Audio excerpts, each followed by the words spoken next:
Anytime I go to a barbecue joint in Texas, or even if I'm cooking barbecue at home, doing pop-ups, that kind of thing, and there's a tray of barbecue in front of me, my go-to every time is the smoked turkey. I've eaten a lot of brisket and ribs and sausage and all those real fatty cuts over the last couple of years, and the one thing that I seem to still really enjoy is the turkey. It's a lot lighter, you can eat a lot more of it, and when it's prepared and cooked right, it's really good, and I think you'll love it too. So I've done a couple of turkey cooks on this channel, but I'm going to show you how I like to cook smoked Texas style turkey on a Weber kettle, and I always start off with a brine. So we're going to go back 24 hours and brine our turkey up. So what we have here is boneless butterflied turkey breasts. I'll put a link below where you can buy these, and the preparation for them is really simple. First off, we are going to split them down the middle and take out the cartilage between the two breasts, and then we're going to remove the skin. You could definitely leave the skin on. I personally like to take it off. And then we're just going to round things out, make sure that nothing's too thin, make sure that nothing's sticking out, and just remove any weird bits of fat. And then we need to get our brine together. I like to go for a real simple brine, just 5%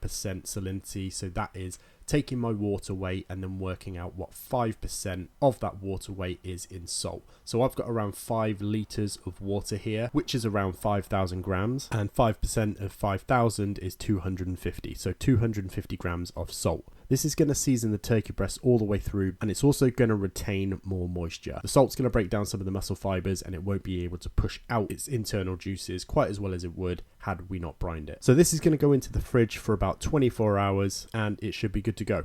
So it's been 24 hours since I put my turkey breast into my 5% salt solution water, breaking down some of those muscle fibers to allow it to become more tender. And my favorite thing about it, seasoning the turkey all the way through.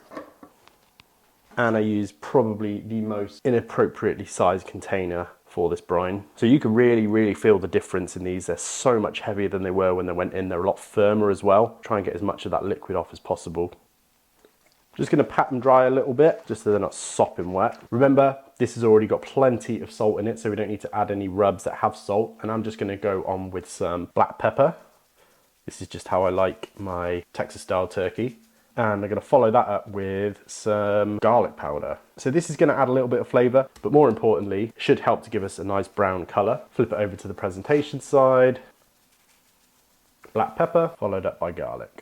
And that's pretty much it for the seasoning. As I say, it's got all the salt that it needs. You can add any rub you like. This is just how I like to do it. So we'll do the exact same to the other breast and get the Weber fired up. So I'm going to be cooking this turkey on my Weber today, and I've got some new toys which I'm really excited to play with. Something I've wanted for a while now, and that is the Slow and Sear Deluxe insert, which fits perfectly in a Weber kettle. So you can load up all your charcoal in here, keep it away from where your meat is, and have a proper 2-zone cooking situation going on. I've got the water reservoir, so you can fill this up with water rather than having an additional water pan. So this will first off act as a bit of a heat sink, absorb some of that heat from the charcoal moving into the cooler zone, but also as that charcoal heats up the water, it will evaporate and create some moisture in your cook chamber. And I thought, whilst we've got the new SNS stuff in the UK now, I went for an updated grate, the easy spin with handles, and the classic fold up grate, so I can access my charcoal and wood chunks real easy. So I'm looking forward to playing with this today. You can pick these up from Pro Smoke Barbecue in the UK. I'll drop a link below where you can get them, and really reasonably priced as well.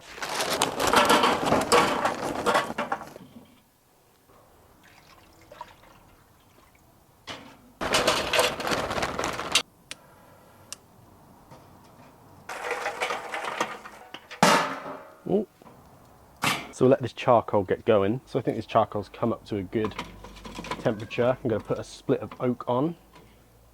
And then we are going to go in with our turkey, and I'm going to bunch it up, kind of round it out, but also that nothing too thin is sticking out. Make sure nothing's touching the side. And I'll explain more in a little bit, but the internal temperature of this turkey breast is going to be key. We're going to pull it off slightly earlier than most people probably would in terms of food safety standards. So we're going to be using the Chef's Temp Pro Temp Plus probe, and we're going to place that directly into the middle of the turkey breast. And if you've been following this channel recently, you know that I don't have a temperature gauge on my Weber. So we're going to measure the ambient temp with the tip of the Pro Temp Plus. We'll get the lid on, open up the vents, and we'll just monitor the ambient temp and the internal temp of the turkey breast from here. So as I say, the Chef's Temp Pro Temp Plus is going to come in super useful today, because it's going to monitor my ambient temp inside the kettle, which is useful because I don't have a thermometer on it. I need to get that done. But also I want to be able to monitor the internal temp of the turkey breast, because we are going to pull it off around 145, 150 Fahrenheit internal. So most of you probably know that the guidance is to cook turkey breast or any poultry to 165 Fahrenheit to make sure that there's enough bacterial reduction reduction and so is safe to eat. But just like a steak or a pork chop, if you take it to that 165 Fahrenheit, you're more likely to have a dry piece of meat. But you can cook turkey to a lower temperature, benefit from it being more juicier, and still have the same amount of bacterial reduction if you take it off at 150 Fahrenheit and let it rest for 4 minutes, which is what we're going to do. And I'll put a link below where you can do a little bit more research about that, because you can technically take it off even earlier than that. I personally don't like to. 150 is about good for me. So between the brine and taking the turkey off at the right temperature, we should end up with some really nice, juicy, well-seasoned turkey breast. About 2.5 hours into these turkey breasts,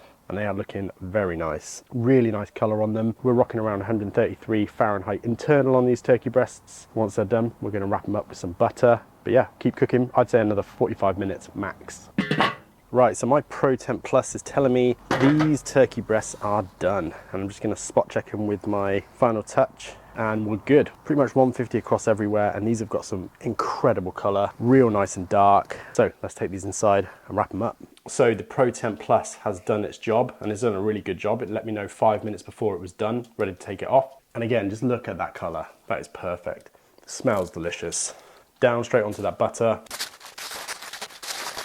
And our turkey breasts are done. We took those off at 150 internal. So these need to hang out for a minimum of 4 minutes in order to be food safe. You could put them into a low oven, let them rest on your side, just check them with an instant read thermometer. I'm gonna put these into my warmer for probably an hour or so. That butter's gonna melt, which I can feel it started to do already. It's gonna melt and create a delicious, smoky, buttery base that we can use to keep the turkey breast even more moist. It's gonna be delicious. Come back in about an hour and cut them up. So about an hour later, this turkey is rested. The Chef's Temp Pro Temp Plus helped me to know what the internal temperature of the meat was, as well as the ambient temperature of the kettle, and I'm pretty sure I did a good job on managing that. So let's slice into it. It smells delicious. Try not to spill all of this liquid. Oh yeah, that is some delicious looking turkey breast. Nice little sheen on there from the butter, nice and dark from that oak smoke. I'm gonna save all this liquid for now. Cut into it.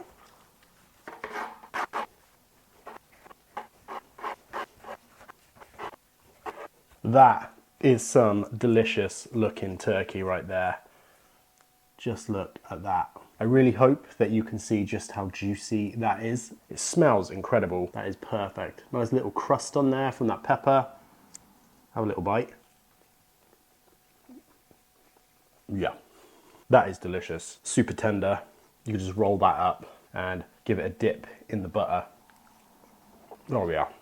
Perfectly seasoned all the way through. You can taste that salt brine. It hasn't made the turkey mushy or anything like that, but it's well seasoned, nice and salty all the way through. Got that nice peppery, smoky bark on there. If you can call it a bark, it's a nice color regardless. So if you can imagine plating that up on a little tray is gonna look great. The smoke flavor off the kettle is always good. I really do like that kind of low temperature combustion smoke that you get from a kettle or a PK or anything like that. I did put a lot of pepper on there, but that pepper's mellowed out massively throughout the cook. Not too spicy or anything like that. Honestly, the amount of effort that you have to put into this versus what you get out of it is definitely a no-brainer. This is worth cooking, worth going out, finding yourself a nice big turkey breast, brining it, smoking it. Doesn't take very long at all. Just look how juicy that is. I haven't dipped that in anything, straight off the breast. Pulling it at that 150 and letting it rest, plus doing the brine, you end up with some really, really good turkey. Not dry, not bland, flavorless. And obviously you dip it in that butter and it just takes it to a different level. I personally really like to put hot sauce on my turkey, so I'm going to do that. Yep, little smoked turkey sandwich with some hot sauce. Perfect. It's so juicy and it's staying so juicy too, which is great. I think the best turkey I've ever had was at Crites Market in Lockhart. That's the last place I expected turkey to be good, and it was great. Crystal's hot. And with the leftovers, obviously, this is going to go and sit directly into that butter, and it can hang out in the warmer until my friends come over and they eat this turkey. So that's pretty much it for the video. It's nice and simple. If you've got a kettle, definitely try this cookout. It's super, super simple. Couldn't be easier. And it's made even easier with the Chef's Temp Pro Temp Plus. Getting that perfect internal temperature on the turkey is really, really important if you wanted to get it as juicy as this. So having a wireless probe in your turkey the entire time, one that doesn't constantly disconnect, is perfect. Thanks very much for watching. I really appreciate it. Drop a comment below, let me know what you thought. Like, comment, subscribe, all those things. It really, really does help me out. And I'll see you next week for another video.